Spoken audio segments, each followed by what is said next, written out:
সাথী। সাথী এই শব্দটির ব্যাখ্যা কে কিভাবে করে? মিত্র, সখা, বন্ধু। কিন্তু অর্থ একটাই, তিনি যিনি আপনার সঙ্গী হন আর তিনি যার সাথী আপনি হন।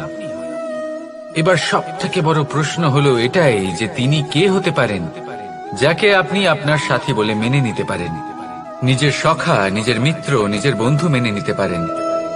আপনার সাথী হলেন তিনি যিনি দুঃখের সময় আপনার পাশে থাকবেন, আপনার হাত ধরে থাকবেন।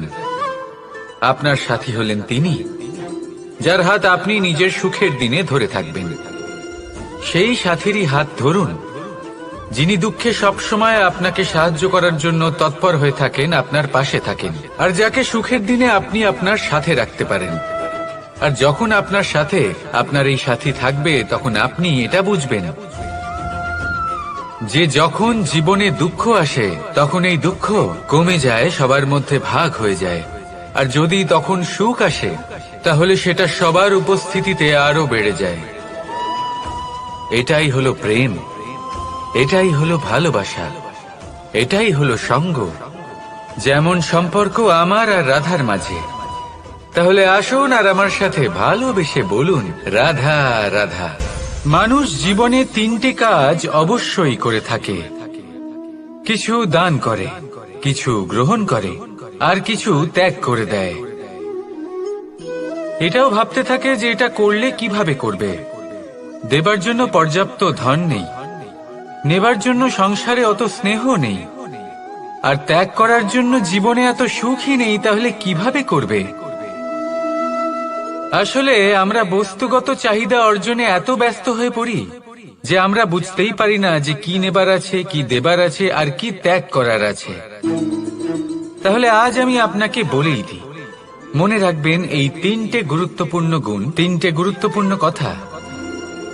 দেবার জন্য আছে দান, নেবার মতো আছে জ্ঞান, আর ত্যাগ করার মতো আছে অহংকার। যখন আপনি দান করতে শিখে যাবেন, জ্ঞান অর্জন করার শক্তি আপনা থেকেই আপনার মধ্যে চলে আসবে। আর যখন এই জ্ঞান আপনার মধ্যে প্রবেশ করবে, অহংকার আপনা থেকেই আপনার থেকে দূরে চলে যাবে। যে ব্যক্তি এই তিনের মধ্যে ভারসাম্য বজায় রাখতে পারে তার বর্তমান, ভূত, ভবিষ্যৎ, লোক, পরলোক সবকিছু শুধরে যায়। যেই দিন আপনি দান করতে শিখে যাবেন, জ্ঞান আহরণ করতে শিখে যাবেন, অভিমান ত্যাগ করতে শিখে যাবেন, আপনার সর্বশক্তিশালী, সর্বশক্তিমান পরমেশ্বরেরও প্রয়োজন পড়বে না। কারণ তখন ঈশ্বর আপনার মধ্যেই বাস করবেন। তাহলে আসুন আর আমার সাথে ভালোবেসে বলুন, রাধা রাধা।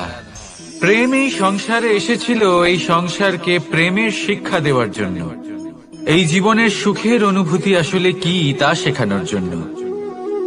কিন্তু যদি সত্যি কথা বলি তো আমি নিজেই প্রতিদিন প্রেমের নতুন নতুন স্বরূপ দেখতে পাই, প্রেমের একটা নতুন অনুভূতি প্রত্যেক নতুন দিনে।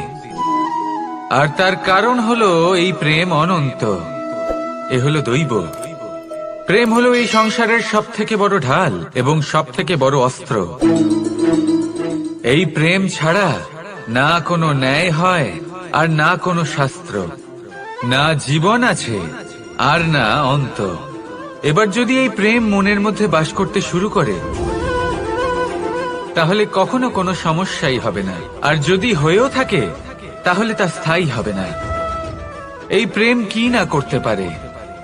এই প্রেম সমস্ত সমস্যা মিটিয়ে ফেলতে পারে, আপনার মনের মধ্যে অহংকারকেও বিনাশ করে দিতে পারে, আপনাকে সাক্ষাৎ ঈশ্বরের সাথে দেখা করাতে পারে।